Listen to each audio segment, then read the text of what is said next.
အားလုံးမင်္ဂလာပါရှင်။ကျွန်မကတော့အင်ဂျွန်နိုင်ငံသားလူသမားကိုညီစင်တာကစကေပြန်ကေသွေးအောင်ဖြစ်ပါတယ်ရှင်။အဲ့တော့ရွန်းချာနဲ့ပတ်သက်ပြီးတော့တည်ကျင်ကြတဲ့သူတွေများနေတဲ့အတွက်ကျွန်မကတော့ဒီနေ့ခေါင်းစဉ်လေးမှာရွန်းချာနဲ့ပတ်သက်ပြီးတော့တည်ကောင်းစရာလေးကိုပြောသွားမှာဖြစ်ပါတယ်ရှင်။အဲ့တော့ဒီလူသမားကြီးရနဲ့ပတ်သက်တာလေးကိုအမြဲတမ်းဗီဒီယိုလေးတွေရိုက်တင်ပေးသွားမှာမို့လို့ကျွန်မကိုအသေးလေးတွေ like လေးတွေလုပ်ပြရမယ်နော်။အဲ့တော့ရွန်းချာကအားလုံးသိထားတဲ့အတိုင်းပဲပေါ့နော်။တစ်နှစ်ပြည့်အောင်လှုပ်လိုက်တယ်ဆိုလို့ရှိရင်တစ်နှစ်ပြည့်သွားတာလည်းဥပမာဆိုပါဆို2025တလပိုင်းကနေပြီးတော့12လပိုင်းအကုန်ထိလုပ်ခဲ့တယ်ပေါ့နော်။တစ်နှစ်ပြည့်သွားပြီဆိုတာနဲ့ရွန်းချာက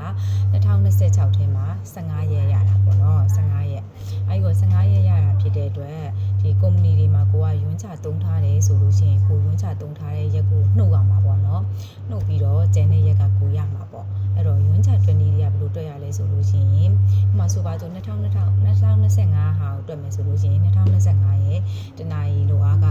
1030ဖြစ်တယ်ပေါ့နော်အဲ့တော့1030အမြောက်8အမြောက်ကိုကအောင်မှာရွန်းချ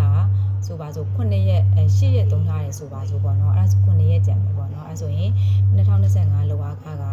တနာရီကို1030ဖြစ်တဲ့အတွက်1030အမြောက်8အမြောက်ကိုရွန်းချမသုံးမဲနဲ့ကျန်တဲ့ရက်ပေါ့နော်အဲ့ဒါဆိုရင်ကိုရမယ်ရွန်းချပမာဏဖြစ်တယ်ပေါ့နော်အဲ့အတွက်ကြောင့်မို့လို့အဲ့ဒါတစ်နှစ်ပြည့်အောင်လုပ်တဲ့သူတွေပေါ့နော်တစ်နှစ်ကို15ရက်ရွန်းချခံစားပိုင်ခွင့်ရှိတယ်ဥပမာဆိုပါဆိုကိုကတစ်နှစ်မပြည့်ဘူးပေါ့နော်တစ်နှစ်မပြည့်ဘူးကုမ္ပဏီမှာ9လလုပ်ပြီးထွက်လာတယ်6လလုပ်ပြီးထွက်လာတယ်10လလုပ်ပြီးထွက်လာတဲ့သူတွေကြတော့ World Chart ဆိုပြီးတော့သုံးရမှာဖြစ်ပါတယ်ပေါ့နော်အဲ့တော့ဥပမာဆိုပါဆိုကိုက2လပိုင်း1ရက်နေ့ကနေလုပ်ဝင်သွားတယ်ပေါ့နော်2လပိုင်းလကုန်သွားပြီ3လပိုင်း1ရက်နေ့ရောက်ပြီဆိုလို့ရှိရင်1လပြည့်သွားပြီဖြစ်တဲ့အတွက်ကိုရဲ့ World Chart က1ရက်ရတယ်ပေါ့နော်အဲ့တော့အဲ့လိုမျိုးတွက်ရတာဖြစ်တယ်ပေါ့နော်1လပြည့်ပြီးနောက်မှ1ရက်ရတာဖြစ်တယ်ပေါ့နော်အဲ့တော့မိမိဒီတစ်နှစ်မပြည့်ဘဲနဲ့ထွက်လာတယ်10လလုပ်ပြီးထွက်လာတယ်9လလုပ်ပြီးထွက်လာတယ်9လလုပ်ပြီးထွက်လာတယ်ကိုဒီ World Chart ကိုမသုံးခဲ့ဘူးဆိုလို့ရှိရင်လည်း World Chart ကကြတော့တလကို1ရက်ရတယ်လို့မှတ်ချင်ရတယ်ပေါ့နော်တစ်နှစ်ပြည့်အောင်လုပ်တဲ့လူဆိုရင်တော့15ရက်ရတာဖြစ်ပါတယ် World Chart တွက်ပုံတွက်နေတဲ့အတူတူပါပဲတနာရီလိုအားကအမြောက်8အမြောက်ကိုမသုံးတဲ့ရက်ပေါ့နော်အဲ့ဒါဆိုရင်အဖြေရထွက်မှာဖြစ်ပါတယ်နော်အဲ့တော့လုံးနားကျင်တဲ့ညီကိုမောင်နှမတွေအဲ့ဒါက9ရောက်ထက်စိတ်ယုံမှာခံစားခွင့်ရတာနော်9ရောက်အောက်စိတ်ယုံတွေကရွန်းချခံစားပိုင်ခွင့်မရှိပါဘူးအဲ့အတွက်ကြောင့်မို့လို့မောင်လေးတို့အကူတို့ပေါ့နော်ကိုဒီအကြောင်းမျိုးမျိုးကြောင့်တရက် absent ဖြစ်မယ်ဆိုလို့ရှိရင် absent မလုပ်ဖ ೇನೆ ပေါ့နော်ကိုနားမဲ့ရဲ့ဥမာဆိုပါဆိုဒီနေ့ကြာတာပလေးနေ့ရဲ့မနေမကောင်းလို့အကြောင်းမျိုးမျိုးကြောင့်လုံနားမယ်ဆိုလို့ရှိရင်ကုမ္ပဏီကိုကငါဒီနေ့ absent လုပ်မယ်လို့ခွင့်မတိုင်မဲနဲ့ငါဒီနေ့ရွန်းချ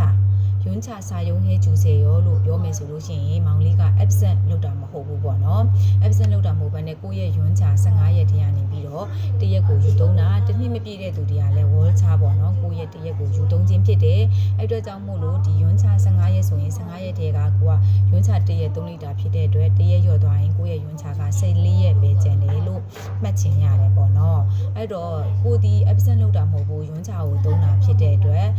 တပတ်တနင်္လာနေ့ပြီးတော့တောက်ကြနေဒီတပတ်ကိုနာရီ40လို့ရှိလို့ရှိရင်ဂျူယူစုတန်းဆိုပြီးတော့8နာရီရတယ်ဟုတ်တယ်မလားအကယ်၍ကိုကဂျာတာပရင်းနေ့ကိုအလုံးမစင်းပဲနဲ့ absent လုပ်နေမယ်ဆိုရင်တပတ်ကိုနာရီ40မပြည့်တဲ့အတွက်ဂျူယူစုတန်း8နာရီမရအောင်ပေါ့နော်အကယ်၍ကိုကဒါကို absent မလုပ်ဘဲနဲ့ရွန်းချကိုသုံးမယ်ဆိုလို့ရှိရင်တော့ဂျူယူစုတန်း8နာရီပိုင်းရပါတယ်ရှင်အဲ့တော့ရွန်းချနဲ့ပတ်သက်ပြီးတော့အကိုဒီမောင်တွေအတွက်ဒီဗီဒီယိုလေးက